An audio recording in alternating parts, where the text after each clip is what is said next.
Joining us now is senior UI, UX designer and product experience specialist Ayobami Aderemi is joining us directly from Birmingham, the UK. Good afternoon, Ayobami. It's good to have you join us.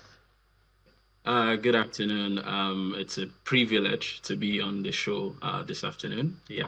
Great, Ayobami. You've helped products grow in highly competitive markets, especially now coming up from the World Economic Forum, where we saw tech leaders talking about AI and that dominance is going to have in the global economy.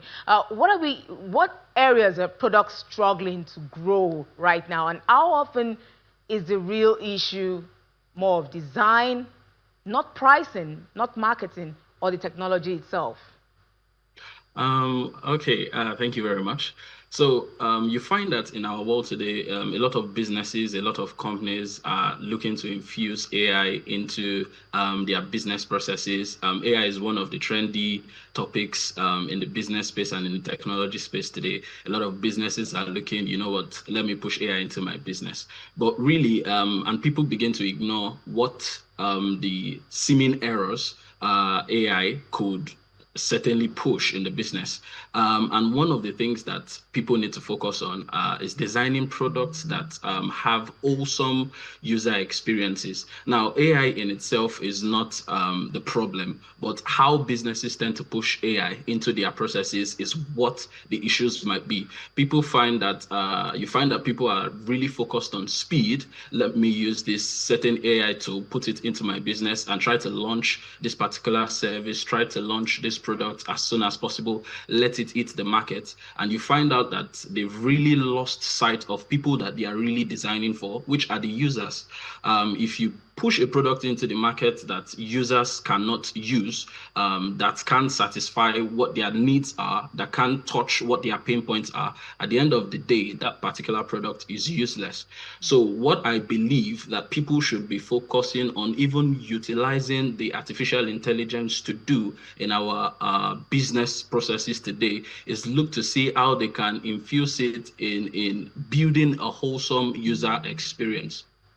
Definitely, you mentioned it and it's rightly put. AI is becoming a part of our everyday lives. I use AI, everyone uses AI. Companies are running towards AI. It's becoming more embedded in what we do every day, especially in product teams.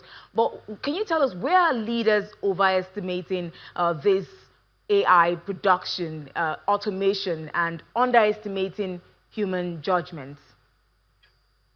So in my experience, I find that a lot of businesses seem to believe that AI can never get it wrong. They seem to believe that, you see, once I put my query into this particular artificial intelligence tool, it will give me every single result it gives to me is absolutely correct. But what they don't seem to understand is AI itself is evolving. AI itself is still learning. And guess where or who AI is learning from? From people, because people actually designed this tool. So AI in itself is evolving and learning from people. So imagine taking that human judgment out of this particular process, the business processes that we design. Then the results that AI begin to push out can tend to be flawed. In a certain business decided to use artificial intelligence for their hiring processes. And at the end of the day, one of the results that they found out was that the AI tool that they use for the hiring processes tended to be biased towards hiring women.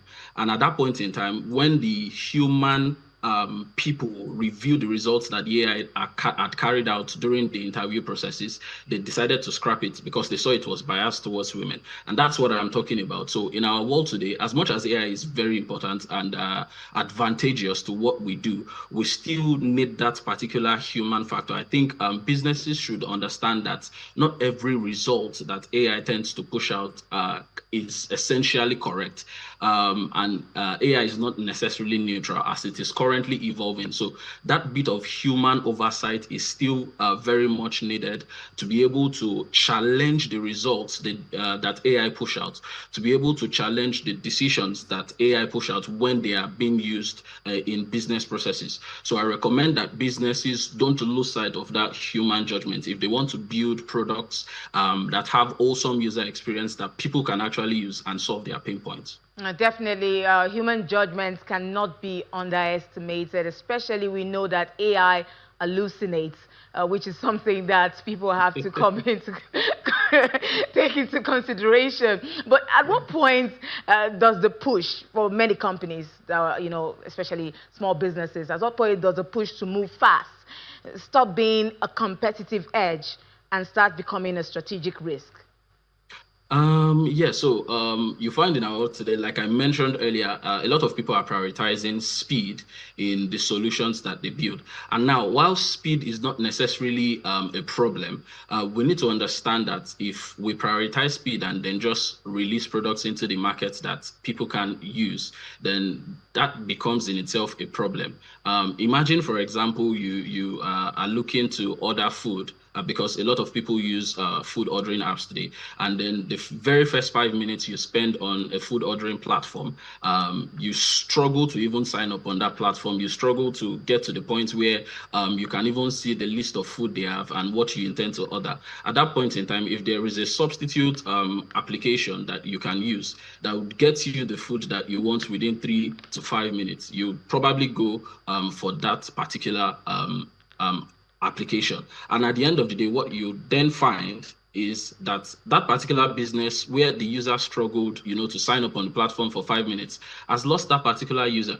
So in the real sense of it, while speed is not a problem, people are looking to push out products in a specified period of time. I think where the risk would now come in is if they begin to sacrifice awesome user experience where users can move from point A to point B with their needs being met and satisfied at the expense of speed. That's when it becomes a risk, because at the end of the day, if you push a product into the market that people cannot use, what then happens? You find that there's no user retention, and at the end of the day, revenue is not generated for the business. And we know in our world today, any business that is not generating revenue will find it difficult to stay afloat. So yeah, where it becomes a risk is when you prioritize speed at the expense of designing products that actually work, products that people can actually use.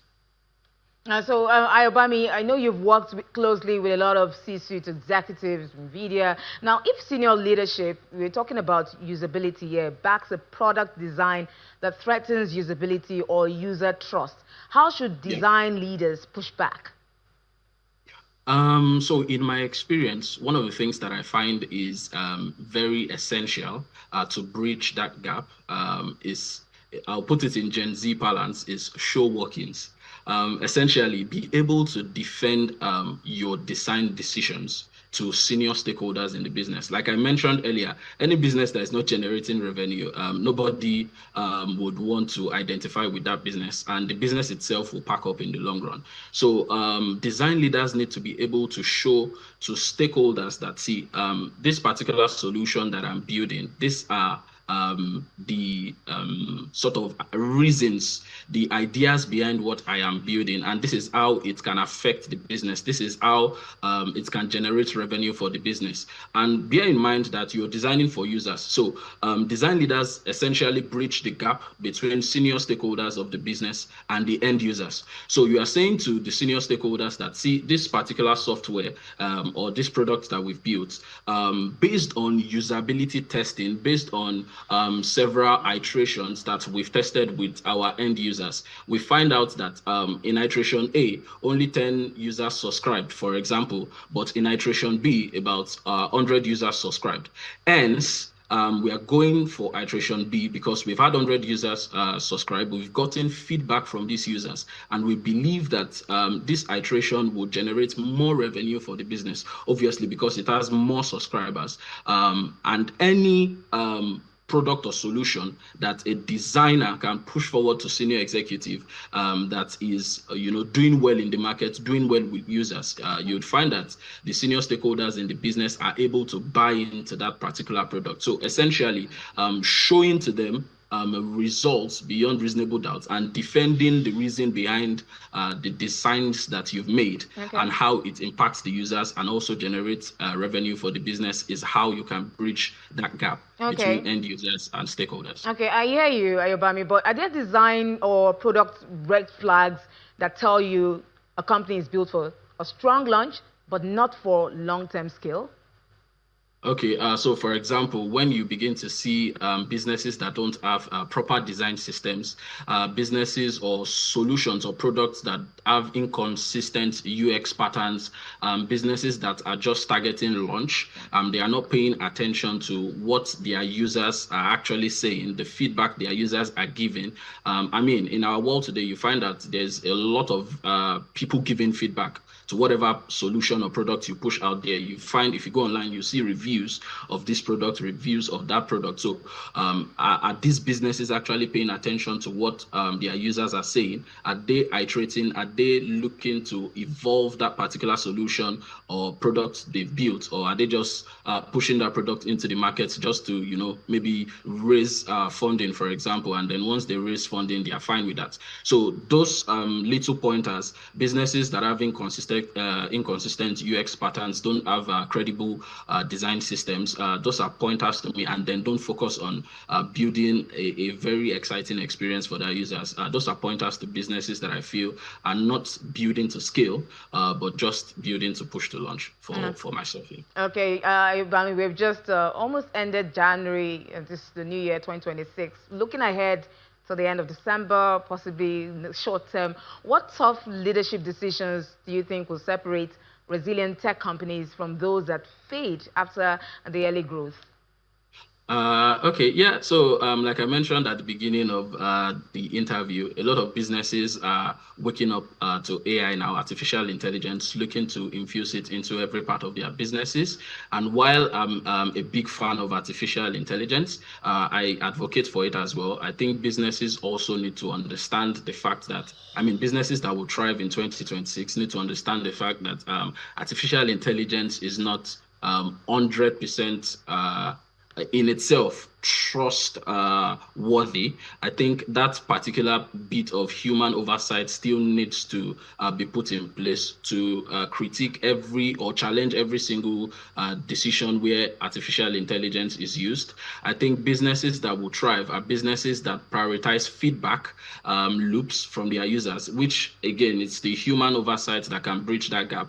So when you've infused artificial intelligence into a process or product you're building, and you've pushed that iteration to your users, you've tested, and then your users have given you feedback, then that human oversight comes in to carry out even more deep research into the feedback that users have given, and then you are able to refine that particular product better to satisfy your customers or end users, thereby generating revenue for the business. So businesses that focus on feedback loops, also user experiences, are the ones I believe will thrive in 2026. Thank you so much, Ayobami Aderemi, Senior UI UX Designer and Product Experience Specialist, joining us from UK. Thank you so much for your perspective. Thank you very much.